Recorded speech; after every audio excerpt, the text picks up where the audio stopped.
Hello and welcome everyone. बेटा आज अपना ये लाइफ प्रोसेस का लास्ट लेक्चर है जिसमें हम एक्सक्रीशन पढ़ने वाले हैं प्लांट और ह्यूमन दोनों का। ठीक है, तो चलो बच्चों स्टार्ट करते हैं आज का अपना लेक्चर, लेक्चर नंबर 14, और ये अपने क्लास का लास्ट लेक्चर होने वाला है इस टॉपिक का। ठीक है, सबसे पहले बात करें एक्सक्रीशन होता क्या है। बेटा ऐसी कोई भी प्रोसेस जिसके थ्रू नाइट्रोजनस वेस्ट और बाकी सारे वेस्ट मटेरियल जो अपनी बॉडी में बन रहे हैं उनको शरीर से बाहर निकाला जाता है। इस प्रोसेस को क्या बोलते हैं? एक्सक्रीशन बोलते हैं। इसमें कुछ ऑर्गेनिक वेस्ट प्रेजेंट होते हैं, कुछ नाइट्रोजनस वेस्ट प्रेजेंट होते हैं जैसे कि यूरिया हो गया। ठीक है, क्लियर।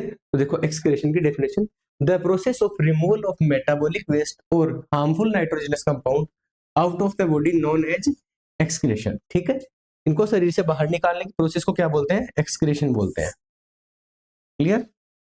देखो एक्सक्रीटरी सिस्टम क्या होता है बेटा, या ऑर्गन सिस्टम किसे बोलते हैं? ऐसा कोई भी सिस्टम जिसमें कई सारे ऑर्गन एक साथ इंक्लूड होते हैं और एक सेम फंक्शन परफॉर्म करते हैं, या कई सारे ऑर्गन एक साथ मिलकर के एक सेम फंक्शन परफॉर्म करें, तो इस प्रोसेस को क्या बोला जाता है? ऑर्गन के ग्रुप को ऑर्गन सिस्टम बोलते हैं। तो बेटा ऐसे कई सारे ऑर्गन्स जो एक्सक्रीशन का प्रोसेस करते हैं या एक्सक्रीशन में हेल्प करते हैं उसको क्या बोला जाएगा? एक्सक्रीटरी सिस्टम बोला जाएगा। क्लियर। देखो एक्सक्रीटरी सिस्टम क्या होता है? The process of excretion is completed by the help of some excretory organs in human body which unite to form a system called excretory system। कौन कौन से ऑर्गन इसके अंदर प्रेजेंट होते हैं? एक पेयर किडनी प्रेजेंट होता है, ठीक है, 2 इन नंबर, या 1 पेयर, ठीक है, 1 पेयर यूरेटर प्रेजेंट होते हैं, ठीक है, और साथ ही साथ में यूरिनरी ब्लैडर और यूरिथ्रा। क्लियर। डायग्राम की हेल्प से समझते हैं। तो देखो बेटा ये अपनी 2 किडनी है या 1 पेयर ऑफ किडनी प्रेजेंट है, यूरेटर प्रेजेंट होते हैं एक पेयर में, एक यूरिनरी ब्लैडर है और एक यूरिथ्रा प्रेजेंट है। ठीक है, अब देखो किडनी का क्या फंक्शन होता है? ये बेटा यूरिन के फॉर्मेशन में हेल्प करती है। ठीक है, किडनी क्या करेगी? यूरिन का फॉर्मेशन करेगी। यूरेटर क्या करेंगे? यूरिनरी ब्लैडर को लिंक करते हैं किडनी से। किडनी से यूरिनरी ब्लैडर को लिंक करने का काम कौन करेंगे? यूरेटर। लेफ्ट किडनी के लिए लेफ्ट यूरेटर रहेगा और राइट किडनी के लिए राइट यूरेटर प्रेजेंट है, इसलिए 1 पेयर होते हैं। ठीक है, फिर यूरिनरी ब्लैडर है जो 400 से 500 ml यूरिन को होल्ड करके रखते हैं या फिर स्टोरेज करके रखते हैं, और यूरिथ्रा जो बाहर की ओर ओपनिंग होती है इसको क्या बोला जाता है? यूरिथ्रा बोलते हैं। ठीक है, अब बेटा डायग्राम की बात करते हैं।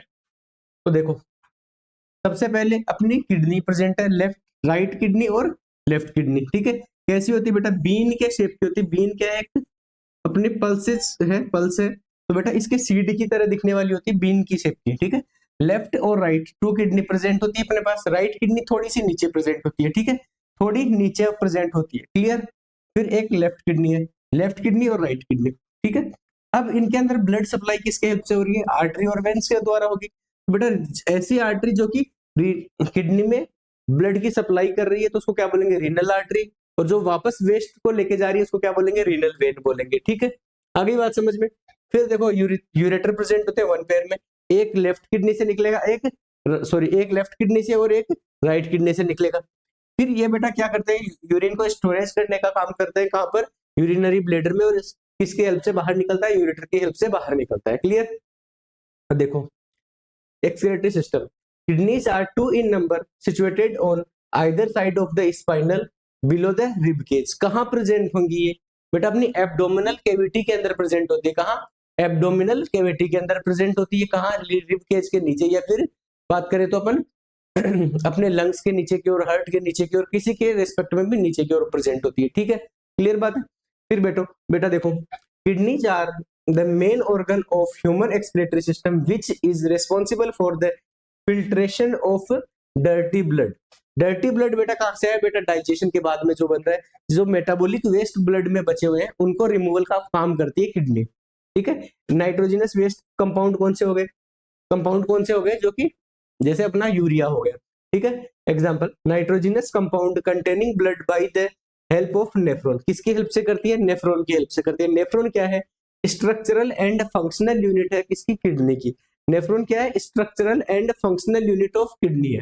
ठीक है, फिर बात करते हैं यूरेटर की। Next, ureter are also 2 in number, each coming out from the individual kidney after receiving urine from the collecting duct and carries it towards the urinary bladder। ठीक है, किसकी ओर लेके जाते हैं? यूरिन को यूरिनरी ब्लैडर से। कहां से लेके आते हैं बेटा? कलेक्टिंग डक्ट से लेके आते हैं। कलेक्टिंग डक्ट कहां बताएंगे आपको? जब बेटा नेफ्रॉन की स्ट्रक्चर बताएंगे तो उसका लास्ट पार्ट कौन सा होता है? कलेक्टिंग डक्ट होता है, जो कि कंसंट्रेटेड यूरिन को अपने साथ लेकर आता है, ठीक है। It serve the functioning of connect the kidney to urinary bladder, clear है, यूरिनरी ब्लैडर से कनेक्ट करने का काम करते हैं। अब यूरिनरी ब्लैडर क्या होता है? It is A pouch like collecting organ which collect and store the urine in it which is coming from both of kidney through ureter, ठीक है। यूरिनरी ब्लैडर का क्या फंक्शन है बेटा? यूरिन को स्टोरेज करने का फंक्शन होता है। एक बेटा टेम्परेरी स्टोरेज करता है 400 से 500 ml लीटर यूरिन को स्टोरेज करता है। कहां से आ रहा है यूरिन? किडनी से आ रहा है। किडनी के कौन से पार्ट में बनता है? नेफ्रॉन में बनता है। नेफ्रॉन के कौन से पार्ट इसको कनेक्ट करते हैं? यूरेटर से। तो बेटा कलेक्टिंग डक्ट इसको कनेक्ट करने का काम करते हैं किसके साथ? यूरेटर से, ठीक है। अब देखो आगे, यूरिनरी ब्लैडर हो गया, फिर यूरिथ्रा की बात करते हैं। It is the ending organ of human excretory system through which urine is pass out of the body, ठीक है बेटा। ऐसी ओपनिंग जिससे यूरिन अपना शरीर से बाहर निकलता है तो इसको क्या बोलेंगे? यूरिथ्रा बोल देंगे, ठीक है बेटा। अब बात करते हैं किडनी की, बात करते हैं किडनी कैसी प्रेजेंट होती है, किडनी की शेप और साइज की बात करते हैं। Kidneys are bean shaped and reddish brown in colour, ठीक है। क्या बीन शेप की होती है? कलर कैसा होता है इनका? रेडिश ब्राउन कलर की होती है। डायमेंशन की बात करें तो बेटा 10 to 12 सेंटीमीटर लॉन्ग होती है। विड्थ इनकी 5 to 7 सेंटीमीटर होती है, ठीक है। Weight of human kidney is 150 gram approximately होता है, ठीक है। किसी और ह्यूमन में ज्यादा हो सकता है, किसी में कम हो सकता है, ठीक है। डिपेंड करता है ये ह्यूमन की एक्टिविटी पर, क्लियर है। अब बेटा नेक्स्ट बात करते हैं स्ट्रक्चर ऑफ किडनी। देखो किडनी की स्ट्रक्चर में बात करें तो सबसे इसके आउटर साइड की जो एक कवरिंग बनी होती है इसको तो क्या बोला जाता है? रीनल कैप्सूल बोलते हैं। ये आउटर साइड की कवरिंग जो है इसको क्या बोलते हैं? रीनल कैप्सूल,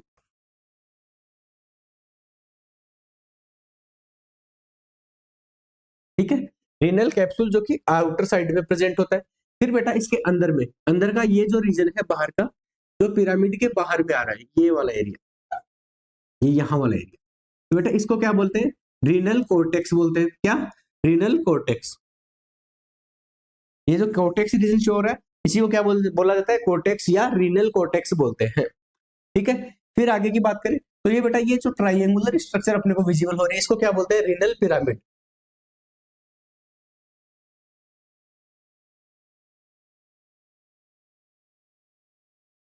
रीनल पिरामिड्स, ठीक है। आर्टरी जो की ब्लड सप्लाई लेके आ रही है रीनल आर्टरी हो गई, और ब्लू कलर में जो दिख रही है वो रीनल वेन हो गई। यहां से जो बेटा यूरिन को बाहर लेके जाने वाली स्ट्रक्चर उसको क्या बोलेंगे? यूरेटर बोल देंगे, ठीक है। अब बेटा यहां से जहां से ये ओपनिंग अंदर की ओर हो रही है इस रीजन को क्या बोलते हैं? हाइलम बोलते हैं, हाइलम। और बेटा जहां से ये ओपनिंग के पीछे की साइड है इसको क्या बोलेंगे? रीनल पेल्विस बोलेंगे, ठीक है। रीनल पेल्विस रीजन हो गया। तो सबसे पहले बात करेंगे ओपनिंग की, जहां से हाइलम में ये ओपन हो रही। ओपनिंग के जस्ट पीछे का पार्ट क्या है? रीनल पेल्विस है।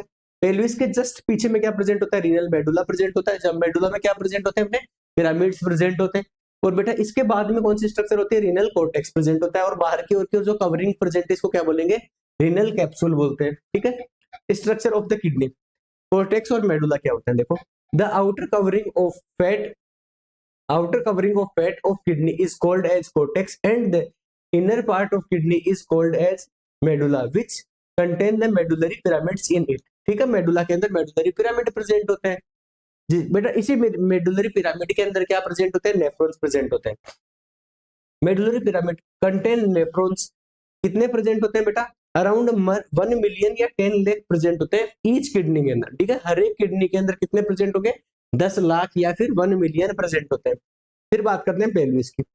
The part of kidney which give out the urine to the ureter is pelvis. Hilum क्या होता है?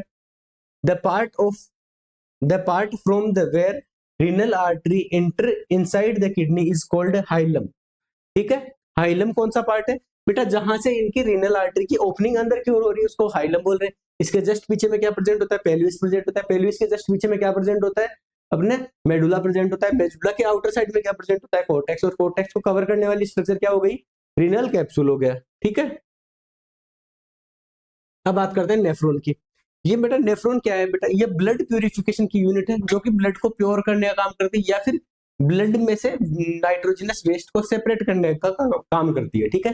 It is the unit of excretory system और kidney for the filtration of dirty blood. ठीक है, dirty blood में क्या present होता है बेटा, ब्लड प्रेजेंट है, ब्लड के साथ साथ में वेस्ट मटेरियल प्रेजेंट होता है। ठीक है, वेस्ट मटेरियल में क्या आ गया, ह्यूमन के रिस्पेक्ट में बात की जाए तो बेटा अपने पास क्या प्रेजेंट होता है, यूरिया प्रेजेंट होता है मोस्टली।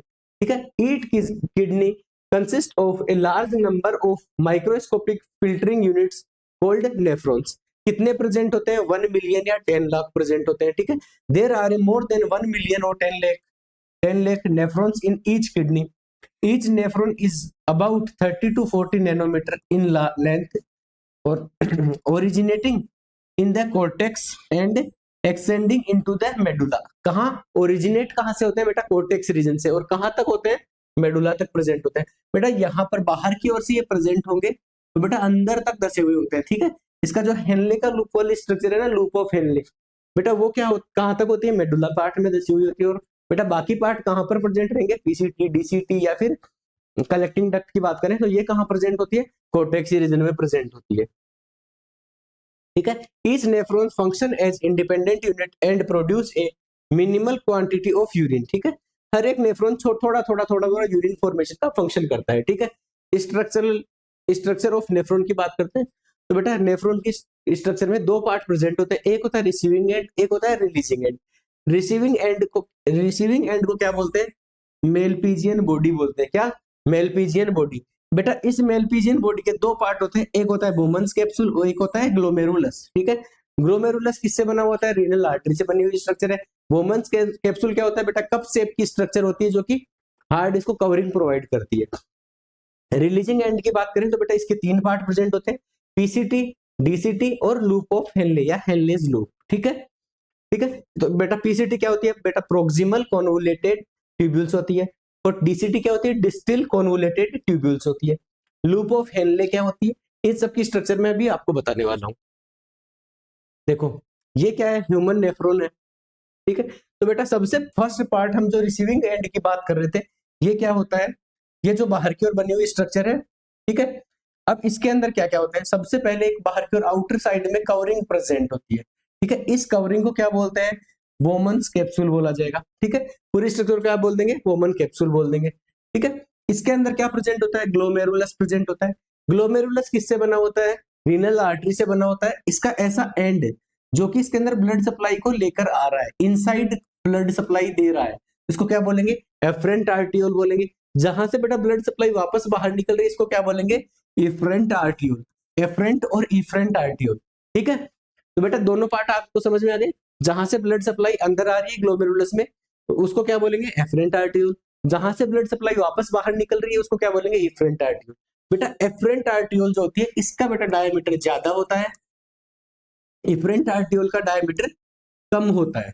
इसी वजह से क्या होता है बेटा, यहाँ पर एक प्रेशर का फॉर्मेशन होता है और उसी प्रेशर की वजह से बेटा यहाँ से ब्लड फिल्टर हो पाता है। क्लियर बात होगी, तो बोमन कैप्सूल या फिर बोमन कैप्सूल और ग्लोमेरुलस ये दोनों मिलके बेटा क्या बना रहे हैं, मेलपीजियन बॉडी का फॉर्मेशन कर रहे हैं। फर्स्ट पार्ट हो गया, समझ में आ गया। फिर बात करते हैं बेटा बोमन कैप्सूल किससे के थ्रू, पीसीटी में ओपन होता है। ठीक है, पीसीटी क्या होती है, प्रोक्सिमल कॉन्वोलेटेड ट्यूब्यूल्स, इनमें ओपन होता है। बेटा यहाँ पर क्या होता है, कुछ अमाउंट में वाटर का रीअब्जॉर्प्शन होता है। फिर बेटा इसी का लास्ट का एंड जो पीसीटी है ये कहाँ ओपन होगी, लूप ऑफ हेनले या हेनलेस लूप में ओपन होती है। ठीक है, हेनले लूप कहाँ प्रेजेंट होती है, कुछ पार्ट इसका कोर्टेक्स रीजन में प्रेजेंट होता है, कुछ मेडुला रीजन में दसा हुआ होता है। ठीक है, तो इसकी बेटा दो साइड होती है, एक डिसेंडिंग एंड हो गया और एक दूसरा असेंडिंग लूप हो गया। ठीक है, असेंडिंग पार्ट या फिर असेंडिंग लिम्ब बोल देते हैं इसको। ठीक है, फिर बात करते हैं लास्ट पार्ट इसका, तो क्या होता है, डीसीटी, डिस्टल कॉन्वोलेटेड ट्यूब्यूल्स। क्या, डिस्टल कॉन्वोलेटेड ट्यूब्यूल्स। यहाँ पर बेटा कुछ अमाउंट में मिनरल्स का रीएब्जॉर्प्शन होता है। मिनरल्स की बात करें, मिनरल का रीएब्जॉर्प्शन हो रहा है। फिर बेटा यहाँ से ये ओपनिंग किसमें होती है, कलेक्टिंग डक्ट में। ठीक है, कलेक्टिंग डक्ट क्या है बेटा, नेफ्रॉन का पार्ट नहीं है बल्कि कई सारे नेफ्रॉन को एक साथ जोड़ने का काम करती है। एग्जैक्ट बेटा जब यहाँ से डीसीटी से बेटा जो निकल रहा है अपना जो वेस्ट मटेरियल निकल रहा है उसी को क्या बोल दिया जाता है, यूरिन बोल देते हैं हम लोग।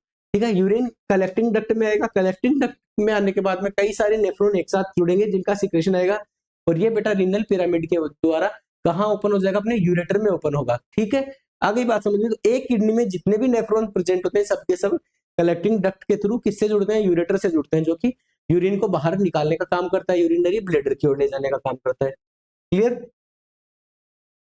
अब देखो फर्स्ट पार्ट की बात करते हैं, मेलपीजियन बॉडी। मेलपीजियन बॉडी में दो पार्ट प्रेजेंट होते हैं, बोमन्स कैप्सूल प्रेजेंट होता है, दूसरा ग्लोमेरुलस प्रेजेंट होता है।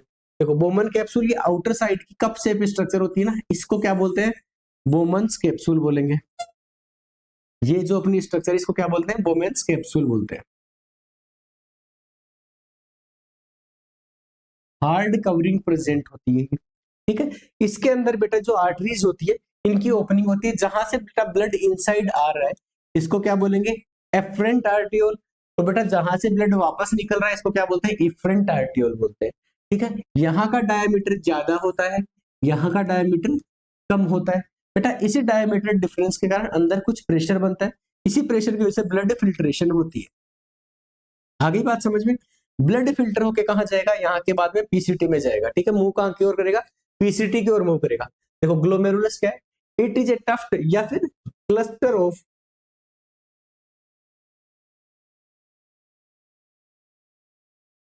टफ्ट और cluster of blood capillaries present inside the Bowman's capsule. These capillaries arise from an artery which brings blood along with waste and excess water from the body of the kidney, ठीक है। Kidney से blood को separate करने का function करती है, ठीक है। फिर बोमेंस कैप्सूल की बात करते हैं। It is a biwalled cup shape structure in which the upper wall there present glomerulus and the lower wall further leads to form proximal convoluted tubules और PCT। फंक्शन क्या है बेटा, it is a part of nephron where ultrafiltration of blood take place. क्या, ultrafiltration of blood take place, clear बात है, यहां पर ultrafiltration होता है। इसके बाद में बात करेंगे नेक्स्ट पार्ट की, ट्यूब्यूल सिस्टम की बात करेंगे, जिसमें कौन कौन से ट्यूब्यूल्स आ जाएंगे, अपना पीसीटी आ जाएगा, लूप ऑफ हेनले आ जाएगा एंड थर्ड पार्ट डीसीटी आ जाएगा, ठीक है।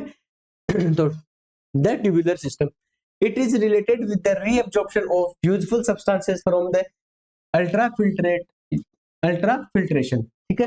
अल्ट्राफिल्ट्रेशन जो बेटा ब्लड फिल्टर होकर आ रहा है वहां से कुछ जो इंपॉर्टेंट चीजें उनको वापस से रीअब्जॉर्प्शन करना है, ठीक है। This is the remaining part of the nephron continuous with the Bowman's capsule, ठीक है। कहां से कंटिन्यू होता है, बोमन्स कैप्सूल से कंटिन्यू होता है और नेफ्रॉन का रिमेनिंग पार्ट है।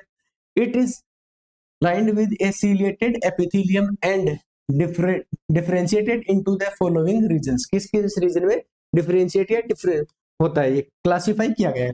फर्स्ट पार्ट हो गया अपना PCT, this is the region behind the Bowman's capsule and consist of coiled tube that descend to form the Henle's loop।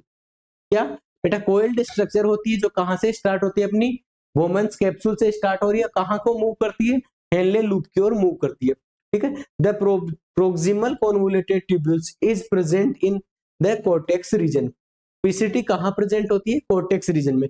Cortex region कौन सा बेटा, जो रीनल कैप्सूल के जस्ट इनसाइड का पार्ट है उसको क्या बोलेंगे, रीनल कोर्टेक्स बोलेंगे।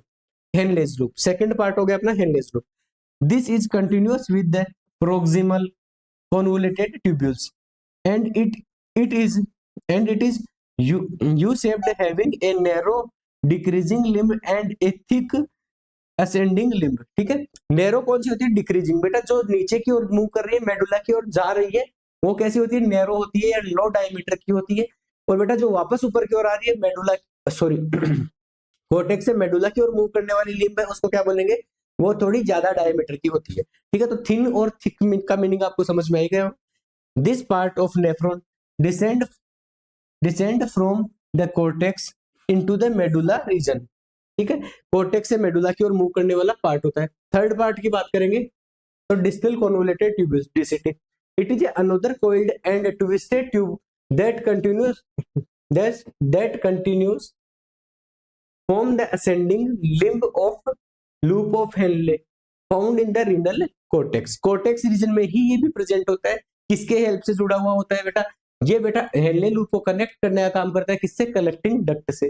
कलेक्टिंग ट्यूब्यूल्स या कलेक्टिंग डक्ट क्या होती है, the distal convoluted tubules continues to form collecting tubules which carries urine towards ureter. Urine को यूरेटर से लिंक तक पहुंचाने का काम कौन करती है, कलेक्टिंग डक्ट करती है या कलेक्टिंग ट्यूब्यूल्स, ठीक है। बेटा इसी का एक पार्ट है ये collecting duct। Several collecting tubules fuse to form a large collecting duct which pass downward from the cortex to medulla region। Clear है बेटा। डीसीटी के बाद में क्या प्रेजेंट होता है, कलेक्टिंग डक्ट प्रेजेंट होती है, जो कि कई सारी एक साथ अगर डीसीटी आके अटैच हो रही है किसमें, कलेक्टिंग डक्ट के अंदर। क्लियर। अब बेटा ये अपनी किस चीज की, नेफ्रॉन की स्ट्रक्चर पूरी होगी। नेफ्रॉन की स्ट्रक्चर में अपने को क्या क्या बताना है, सबसे पहले मेलपीजियन बॉडी को एक्सप्लेन करना है, मेलपीजियन बॉडी के दोनों पार्ट को एक्सप्लेन करना है, बोमन्स कैप्सूल और ग्लोमेरुलस। ग्लोमेरुलस में क्या प्रेजेंट होता है, आर्टरीज प्रेजेंट होती है, एफरेंट आर्टरीज और इफरेंट आर्टरीज। क्लियर। इसके बाद में नेक्स्ट पार्ट अपने को क्या एक्सप्लेनेशन करनी है, पीसीटी की एक्सप्लेन करनी है। पीसीटी क्या है, कोइल्ड स्ट्रक्चर है जो कि कोर्टेक्स में प्रेजेंट होती है। किसको किससे लिंक करेगी, बोमन्स कैप्सूल को लिंक करती है हेनले लूप से। ठीक है। नेक्स्ट पार्ट कौन सा हो गया, लूप ऑफ हेनले या हेनलेस लूप। ठीक है। इसका क्या फंक्शन होता है बेटा, इसकी दो आर्म होती है, असेंडिंग आर्म और डिसेंडिंग आर्म। डिसेंडिंग आर्म कहां से कहां मूव करती है, कोर्टेक्स से मेडुला रीजन की ओर मूव करती है, और असेंडिंग मूव मेडुला रीजन से वापस कोर्टेक्स रीजन की ओर मूव करती है। ठीक है। अब बेटा ये जैसी दो पार्ट हो गए इसके, फिर आगे क्या कौन सा पार्ट होता है, डीसीटी स्टार्ट होती है। डीसीटी क्या है, ये अगेन एक कोइल्ड स्ट्रक्चर है जो कि कोर्टेक्स रीजन के अंदर प्रेजेंट होती है। ठीक बेटा। डीसीटी कहां ओपन होगी, कलेक्टिंग डक्ट में ओपन होगी या कलेक्टिंग ट्यूब्यूल्स में ओपन होगी, और कलेक्टिंग ट्यूब्यूल्स एक साथ मिलकर कलेक्टिंग डक्ट का फॉर्मेशन करती है, और कलेक्टिंग डक्ट मिलकर के यूरेटर में ओपन होती है। ठीक है। तो कंप्लीट स्ट्रक्चर एक्सप्लेन होगी नेफ्रॉन की। अब बात करते हैं यूरिन फॉर्मेशन की या physiology of urine formation. Urine formation में बेटा 3 स्टेप प्रेजेंट होती है। सबसे पहली स्टेप कहां होती है, क्या होती है, ultrafiltration of blood, sorry ultrafiltration of blood. Ultrafiltration कहां होता है, ये बेटा मेलपीजियन बॉडी या ग्लोमेरुलस में होने वाली प्रोसेस है। फिर सेकंड प्रोसेस क्या है, ट्यूबुलर रीएब्जॉर्प्शन। यहाँ पर जो इसेंशियल न्यूट्रिएंट अपने आ गए या फिर जो इसेंशियल चीजें अपने आ गई इसके अंदर, उसका वापस से रीएब्जॉर्प्शन होता है। ये कहाँ होता है, ट्यूबुलर रीजन में होता है। कौन कौन से, PCT, loop of Henley and DCT. Third part कौन सा होगा, ट्यूबुलर सिक्रेशन। ये कहाँ होगा बेटा, ट्यूब्यूल्स में होगा। ठीक है। क्लियर। तो तीनों पार्ट समझ में आ गए। प्रोसेस इनकी बात करते हैं। सबसे पहले अल्ट्राफिल्ट्रेशन ऑफ ब्लड। अल्ट्राफिल्ट्रेशन की प्रोसेस कहां से हो रही है बेटा, किसकी वजह से होती है, ये एफरेंट और इफरेंट आर्टियोल के जो डायमीटर में डिफरेंस है उसकी वजह से जो प्रेशर ग्रेडियंट बनता है उसकी वजह से ब्लड फिल्टर होता है। ठीक है। तो ब्लड की फिल्ट्रेशन की वजह से जो प्रोसेस हो रही है इसको क्या बोलेंगे, अल्ट्राफिल्ट्रेशन ऑफ ब्लड। इसके सीक्रेशन में क्या क्या प्रेजेंट होता है बेटा, ब्लड में से ब्लड की सेल्स जो है जिनको ब्लड कार्पल्स बोलते हैं वो नहीं आ पाते हैं, और प्रोटीन नहीं आ पाते। बाकी बची हुई सारी चीजें कहाँ आ जाएंगी, अपने सीक्रेशन में आ जाएगी। तो बेटा इनके अलावा बच क्या रहा है ब्लड में, तो बेटा ब्लड की कंपोजिशन की बात करें तो बेटा ब्लड में दो चीजें प्रेजेंट होती है, ब्लड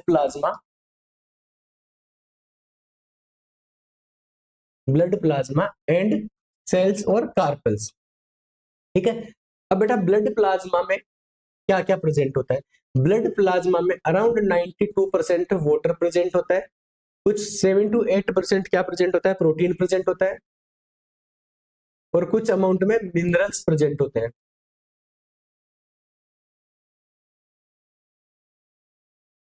ठीक है।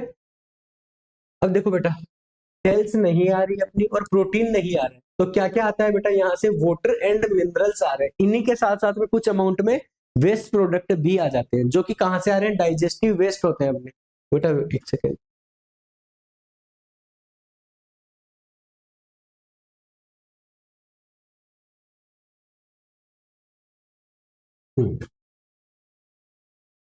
क्या क्या आ जाते हैं बेटा, प्लाज्मा के साथ साथ क्या क्या चीजें मूव करती है, वाटर एंड मिनरल्स मूव करते हैं, इनके साथ साथ में कुछ अमाउंट में वेस्ट प्रोडक्ट भी आते हैं। ठीक है। तो देखो पढ़ते हैं थोड़ा सा ultrafiltration. When renal artery inter inside the kidney that is it divide two form many small branches so that it can reach each nephron inside the kidney। ठीक है। क्यों डिवाइड होती है बेटा, आर्टरियोल्स में, ताकि बेटा हर एक नेफ्रॉन तक एक ब्रांच पहुंच सके। When arteries inter into the women's capsule part of nephron, women capsule part of nephron, them it form afferent arteriole which on entering Bowman capsule form tuft of capillaries called glomerulus। tuft या cluster of arterioles बनता है बेटा, इसी को क्या बोलते हैं, glomerulus बोलते हैं। and when it leaves out Bowman's capsule it form efferent arteriole। क्या, जब बेटा ये बाहर वापस निकलती है तो efferent arteriole का फॉर्मेशन करती है। the efferent arteriole carries blood which contain nitrogenous waste along with the some some useful component such as glucose, amino acid and some useful salt in it। ठीक है, इसके अंदर यूजफुल सॉल्ट प्रेजेंट होते हैं, कुछ amount में glucose present होता है, कुछ अमाउंट में एमिनो एसिड प्रेजेंट होते हैं। ये बेटा एफरेंट आर्टियोल है जो कि बेटा ब्लड को अंदर की ओर ले जाने का काम करती है। यहाँ पर इफरेंट आर्टियोल है जो कि ब्लड को बाहर की ओर लाने का काम करती है। इनके डायमीटर में डिफरेंस होता है, आपको क्लियरली विजिबल हो रहा होगा यहाँ पर, यहाँ का डायमीटर ज्यादा है, यहाँ का डायमीटर कम होता है। ठीक है बेटा, ये कॉमन सी बात है कि अगर एक एंड से ज्यादा ब्लड अंदर में आ रहा है, दूसरे एंड से कम ब्लड निकल पा रहा है, तो बेटा बीच में जो प्रेशर डिफरेंस बनता है, तो इसी प्रेशर डिफरेंस की वजह से ब्लड फिल्टर होने लगता है। Create blood pressure due to which filtrate is filtered out from the nitrogenous waste containing blood। ठीक है बेटा, नाइट्रोजनस वेस्ट जो इसके अंदर प्रेजेंट होते हैं वो यहाँ से फिल्टर हो जाते हैं। ठीक है, और इसी की वजह से क्या होता है, ज्यादा रेडियस और कम रेडियस होगा, इसकी वजह से जो प्रेशर डिफरेंस बनता है, इसकी वजह से क्या हो रहा है, ब्लड फिल्टर होने का काम करता है अपना। सेकंड बात करते हैं ट्यूबुलर रीएब्जॉर्प्शन। ट्यूबुलर रीएब्जॉर्प्शन में कौन कौन से पार्ट पार्टिसिपेट करते हैं बेटा? फर्स्ट पार्ट अपना पीसीटी प्रेजेंट होता है, सेकंड लूप ऑफ हेनले और थर्ड पार्ट डीसीटी प्रेजेंट होता है। ठीक है, after the formation of glomerular filtrate which contain useful nutrient like glucose, water, amino acid, salt of sodium etc. are reabsorbed by the blood capillaries surrounding the tubular part of nephrons। कौन कौन से tubular part हो गए? PCT, loop of Henle's loop and DCT. अब बेटा बात करेंगे maximum reabsorption कहाँ होता है। तो बेटा मैक्सिमम रीअब्जॉर्प्शन होता है अपना पीसीटी में। पीसीटी में किस चीज का एब्जॉर्प्शन होगा? सबसे ज्यादा वाटर का एब्जॉर्प्शन होता है। ठीक है, फिर बात करें स्पेशल डीसीटी की, तो डीसीटी में किस चीज का? इलेक्ट्रोलाइट्स या जो अपने मिनरल्स होते हैं इनका रीएब्जॉर्प्शन सबसे ज्यादा होता है। ठीक है, आगे की बात करते हैं। Step third, tubular secretion. बेटा ये कहाँ होता है? डीसीटी जो लिंक करती है कलेक्टिंग डक्ट को, वहां पर ये कौन सा काम होता है? कलेक्टिंग डक्ट को लिंक करती है, तो बेटा यहाँ पर क्या होगा? ट्यूबुलर सिक्रेशन होगा। ठीक है, after reabsorption of useful component from the tubular part of nephron, the leftover part is transferred toward the collecting duct from DCT। अब देखो सबसे पहले जो पीसीटी में पार्ट आ रहा था बेटा, यहाँ में क्या क्या प्रेजेंट था? Some amount of water present था, यूरिया प्रेजेंट था, यूरिक एसिड प्रेजेंट था, फिर minerals ion like sodium, potassium, chlorine and phosphate present थे। ठीक है, ये कहाँ की बात कर रहे हैं हम लोग? पीसीटी की बात कर रहे हैं। यहाँ से बाकी सारी चीजें रीअब्जॉर्ब हो चुकी है। वाटर रीअब्जॉर्ब हो गया, एमिनो एसिड वाटर हो गया, एमिनो एसिड रीअब्जॉर्ब हो गए, साथ ही साथ में सोडियम, पोटेशियम जैसे कुछ मिनरल्स रीअब्जॉर्ब हो गए। फिर इसके बाद बेटा जो वेस्ट बचा हुआ है, क्या बचा हुआ है इसके अंदर? यूरिया बचा हुआ होगा, यूरिक एसिड बचा हुआ होगा, ये सब क्या हो रहे हैं बेटा? कलेक्टिंग डक्ट की ओर ट्रांसफर कर दिए जा रहे हैं। And in collecting duct is called as urine which is transfer toward urinary bladder through ureter. ठीक है, बात समझ में आ गई आपको? फिर नेफ्रॉन के एक्शन की बात करते हैं, किस तरीके से वर्क करता है। सबसे फर्स्ट प्रोसेस कौन सी है? अल्ट्राफिल्ट्रेशन है, जो कि बेटा high pressure from differing arteriole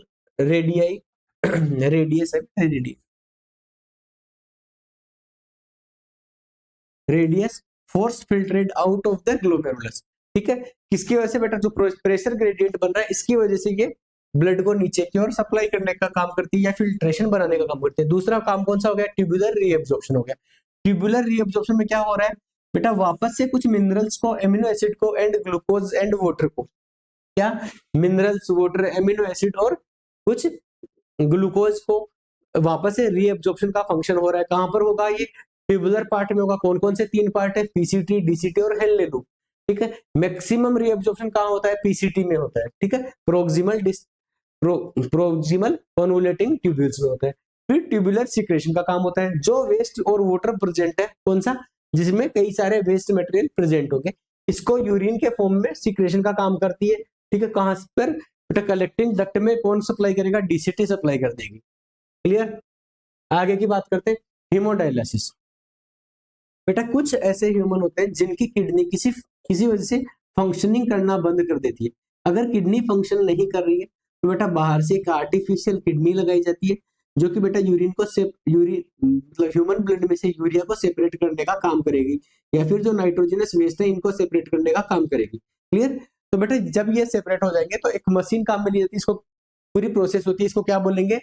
haemodialysis बोलते हैं। ठीक है, देखो सबसे पहले क्या होता है यहाँ पर, ह्यूमन की ह्यूमन की आर्टरी से ब्लड लिया जाता है। जैसे ये ब्लड लिया जाएगा, कहाँ जाएगा? एक बेटा आर्टिफिशियल मशीन है जो बाहर से अपने मंगवाई हुई होती है। ठीक है, इस मशीन में जाएगा। इसमें क्या भरा होता है? डायलिसिस फ्लूइड भरा हुआ होता है। ये जो क्या काम करता है बेटा? यूरिया को सेपरेट करने का या नाइट्रोजनस वेस्ट को सेपरेट करने का काम करता है। और बेटा जो बचा हुआ प्योर ब्लड है इसको वापस ह्यूमन की वेन्स के अंदर ट्रांसफर कर दिया जाता है। आर्टरी से ब्लड लिया जाता है और वेन के अंदर वापस ब्लड को सप्लाई कर दिया जाता है। ठीक है, इसी में बेटा एक मेम्ब्रेन लगी होती है जो अंदर की, और ये जो पाइप जैसी स्ट्रक्चर दिख रही है ना, इसकी मेम्ब्रेन किसकी बनी होती है? सेलोफोन की बनी हुई मेम्ब्रेन होती है। बेटा इसका कंपोजिशन कैसा होता है? अपनी प्लाज्मा मेम्ब्रेन की तरह होता है, जो बेटा नाइट्रोजनस वेस्ट को क्या करती है? यहाँ से बाहर निकलने के लिए बाहर निकलने में हेल्प करती है। ठीक है, साथ ही साथ ब्लड के जो इंपोर्टेंट कंपोनेंट्स है उनको अंदर ही रोके रखती है। ठीक है, क्लियर? फिर बात करेंगे जो बाहर लिक्विड भरा हुआ होता है डायलिसिस फ्लूइड, इसमें क्या प्रेजेंट होता है बेटा? इसमें बेटा सेम ये ब्लड की तरह ही कंपोनेंट प्रेजेंट होते हैं। क्या नहीं प्रेजेंट होता है? यूरिया नहीं प्रेजेंट होता है। क्लियर? अब बात करो, in case of kidney failure, this method is used to separate the nitrogenous waste from the blood. क्या करेगा? नाइट्रोजनस वेस्ट को सेपरेट करने का काम करता है ब्लड से। In this method, nitrogenous waste containing blood from arteries of human body is transferred toward the artificial medium. एक आर्टिफिशियल मीडियम प्रेजेंट होता है, इसको क्या बोलते हैं? डायलिसिस फ्लूइड बोलते हैं। ठीक है, दिस मीडियम है सेलेफोन ट्यूब्यूल्स। सेलेफोन ट्यूब्यूल्स कौन सी होगी? जो बेटा अंदर ये जो पाइप जैसी स्ट्रक्चर दिख रही है इसके चारों तरफ की मेम्ब्रेन को क्या बोलेंगे? सेलेफोन ट्यूब्यूल्स बोलते हैं। ठीक है, having semi permeable membrane nature, dialysing with dialysing solution. Dialysis solution क्या होता है या डायलिसिंग सॉल्यूशन क्या होता है बेटा? ऐसा ऐसा सॉल्यूशन जो कि आर्टिफिशियली बनाया गया है, जिसका कंपोजिशन एकदम ब्लड की तरह होता है। क्या नहीं प्रेजेंट होता है? नाइट्रोजनस वेस्ट नहीं प्रेजेंट होते। क्लियर?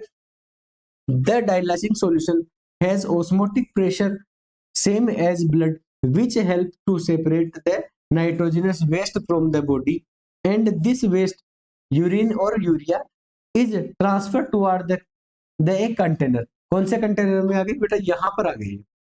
यहाँ से प्योर ब्लड वापस सप्लाई हो गया और इसमें क्या आ गया? यूरिया या यूरिन अपना कलेक्ट हो गया।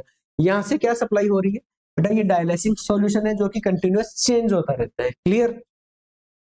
Fresh dialysing solution from another container is transferred towards the cellophane tubules, which help to pump the blood along with useful component back into the veins of human body. Clear है? बात समझ में आ गई? Artery से blood लिया जाता है, veins को वापस ब्लड सप्लाई किया जाता है, बीच में सेलोफोन ट्यूब्यूल से ये गुजरता है जहां पर यूरिया को सेपरेट कर लिया जाता है या वेस्ट मटेरियल को सेपरेट कर लिया जाता है। ठीक है, अब बेटा इसका एक डिटेल डायग्राम और बता देते हैं आपको। ये देखो, ये पूरी प्रोसेस है, ह्यूमन है, ह्यूमन की किसी भी आर्टरी से ब्लड को सबसे पहले बाहर निकाला जाता है। जैसे ही ब्लड बाहर निकला, यहाँ पर एक पंप लगा होता है जो कि डायलाइजर में इसको आर्टिफिशियल किडनी भी बोलते हैं, डायलाइजर में इसको पंप कर देता है।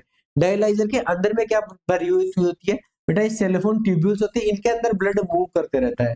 ठीक है, जैसे जैसे ब्लड मूव करेगा तो इसमें से यूरिया बाहर की ओर निकलता चला जाएगा। जैसे यूरिया बाहर निकल रहा है, ठीक है, अब बेटा ब्लड को सप्लाई करते टाइम पर इसमें एक चीज और इंजेक्ट की जाती है। क्या होता है? हिपेरिन का इंजेक्शन लगाया जाता है जिससे कि ब्लड क्लोट नहीं हो सके। इस अगर मशीन के अंदर ब्लड क्लोट हो गया तो वापस नहीं जा पाएगा। ठीक है, और ब्लड खराब हो जाएगा, तो इसके लिए हिपेरिन का इंजेक्शन लगाया जाता है। हिपेरिन क्या होती है बेटा? एंटी कोगुलेटिंग एजेंट होता है। ठीक है, क्या एंटी कोगुलेटिंग एजेंट होता है जो कि ब्लड को क्लोट होने से बचाता है। ठीक है, इस एंड से हम लोग फ्रेशर डायलिसिस फ्लूइड या इंजेक्ट करते हैं। ठीक है, यहां से वेस्ट निकलेगा जो कि यूरिया या यूरिन के फॉर्म में होगा। ठीक है, वापस जो प्योर ब्लड आ गया, इस प्योर ब्लड को वेन के अंदर वापस ट्रांसफर कर दिया जाता है, वेनस चेंबर। ठीक है, और पेशेंट की वेन के अंदर ट्रांसफर कर दिया, तो प्योर ब्लड वापस ह्यूमन की बॉडी के अंदर चला गया है, वेस्ट मटेरियल बाहर निकल गए। पूरी प्रोसेस को क्या बोलते हैं? डायलिसिस बोलते हैं। आगे बात समझ में। अब बात करते हैं प्लांट के एक्सक्रीशन की। ठीक है, एक्सक्रीशन इन प्लांट। ह्यूमन की तरह बेटा प्लांट के अंदर भी नाइट्रोजनस वेस्ट बनते हैं, लेकिन उस अमाउंट में नहीं बन पाते हैं। एक्चुअल नाइट्रोजनस वेस्ट नहीं बनते हैं, जैसे यूरिया, यूरिक एसिड, ये इन सब का, अमोनिया, इन सब का फॉर्मेशन नहीं होता है। लेकिन बेटा कुछ एक्सक्रीटरी प्रोडक्ट है, उनको प्लांट अलग अलग तरीके से अपने शरीर से बाहर निकालते हैं। क्लियर है बात? Like human being, plant do not have developed excretory system present in them, so the process of excretion is done by almost all the part of plant. Plant के अलग अलग पार्ट क्या करते हैं, एक्सक्रीशन की process को show करते हैं। लीव्स ऑफ प्लांट है स्पेशल स्ट्रक्चर कॉल्ड स्टोमेटा। क्या लीव्स में स्टोमेटा प्रेजेंट होता है? For the process of exchange of gases by them. Exchange of gases कर रही है, इसी के साथ साथ में वेस्ट प्रोडक्ट भी रिलीज कर रही है। सबसे पहले बात करेंगे ऐसी चीज जो गैसियस वेस्ट है। गैसियस वेस्ट में क्या आएगा बेटा, प्लांट के अंदर रेस्पिरेशन के दौरान बनने वाली कार्बन डाइऑक्साइड कब रिलीज होती है, कैसे रिलीज होती है? स्टोमेटा के थ्रू रिलीज होती है। Oxygen which is a wasteful gas as it form as a end product of photosynthesis process of liberated out by the stomatal pore. ठीक है, वेस्ट प्रोडक्ट के रूप में कब बन रही है? जब दिन में फोटोसिंथेसिस कर रहा है तब ऑक्सीजन बन रही है यहाँ पर एज ए वेस्ट प्रोडक्ट। और बेटा जब रेस्पिरेशन कर रहा होता है तब क्या बनती है? CO2। Respiration is performed in very less amount by the plant, so they also produce some amount of carbon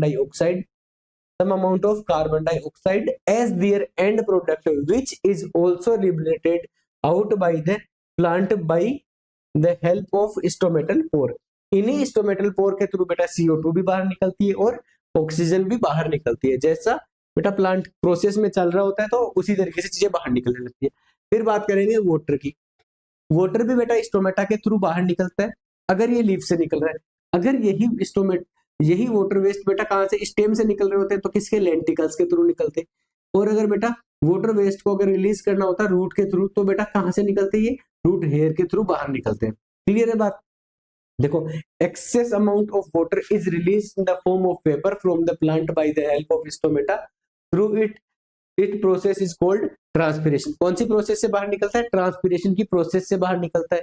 ठीक है, sometimes water is also release out from the leaves of plant और grasses in the form of water droplet from the special pore called hydrates and hydrothodes by the process called guttation। Guttation की process कब होती है बेटा? जब रात के time पे रूट प्रेशर एक्टिवेटेड होता है। जब फोटोसिंथेसिस नहीं हो रहा होता है उस टाइम पे रूट प्रेशर एक्ट करता है, और बेटा रूट प्रेशर की वजह से कुछ अमाउंट में वेस्ट वाटर जो है वो प्लांट की बॉडी से बाहर निकलता है। इस प्रोसेस को क्या बोलते हैं? गटेशन बोलते हैं। अब बेटा कौन कौन से ऑर्गन्स काम करते हैं प्लांट के वेस्ट मटेरियल को बाहर निकालने के लिए? सबसे पहले कुछ पुरानी लीव्स होती है, इनके अंदर वेस्ट मटेरियल डिपॉजिट हो जाता है और लीफ टूट करके प्लांट से अलग हो जाती है। ठीक है, फिर दूसरा पार्ट काम करता है कौन सा? वैक्यूल्स। प्लांट के अंदर लार्ज साइज की वैक्यूल होती है जो किसका 50% से लेकर 90%, 50 to 90% एरिया कवर कर लेती है, और किससे भरी हुई होती है? वेस्ट प्रोडक्ट से भरी हुई होती है। थर्ड पार्ट होता है ओल्ड जाइलम।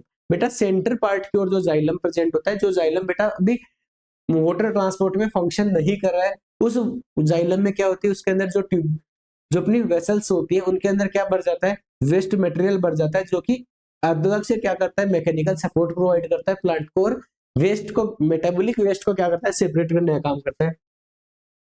फोर्थ पार्ट कौन सा हो गया? Root also help in removing waste material by the exchanging gases between them and soil. कुछ अमाउंट में वेस्ट मटेरियल को रूट भी सेपरेट करने का काम करती है। ठीक है बेटा, अभी अपना ये चैप्टर कंप्लीट हो चुका है। लाइफ प्रोसेस नाम का जो अपना चैप्टर था ये कंप्लीट हम कर चुके हैं। ठीक है, अब बेटा बाकी आपको जुड़ने के लिए आप किसी भी टाइप की जो डीपीपी हमारे द्वारा प्रोवाइड की जा रही है इस चैप्टर की, वो अपने टेलीग्राम चैनल से आप ज्वाइन कर सकते हो। साथ ही साथ में आप क्या कर सकते हो? हमें इंस्टाग्राम पर सर को फॉलो करके मैसेज कर सकते हो अपने डाउट के लिए। ठीक है, इसी के बाद में आप अपना ऐप डाउनलोड करने के लिए इस QR कोड को स्कैन कर सकते हो। यहां से आपको अपना कैरियर इंस्टीट्यूट के नाम से एक एप्लीकेशन मिलेगा। इसी एप्लीकेशन में क्या प्रोवाइड की गई है आपको बेटा? इस कंप्लीट चैप्टर की जितनी डीपीपी अवेलेबल है, लगभग 15 से 20 डीपीपी है, डीपीपी प्रोवाइड की गई है जो कि फ्री ऑफ कॉस्ट है। साथ ही साथ में कुछ टेस्ट अवेलेबल है आपके लिए। ठीक है, कुछ टेस्ट प्रेजेंट है।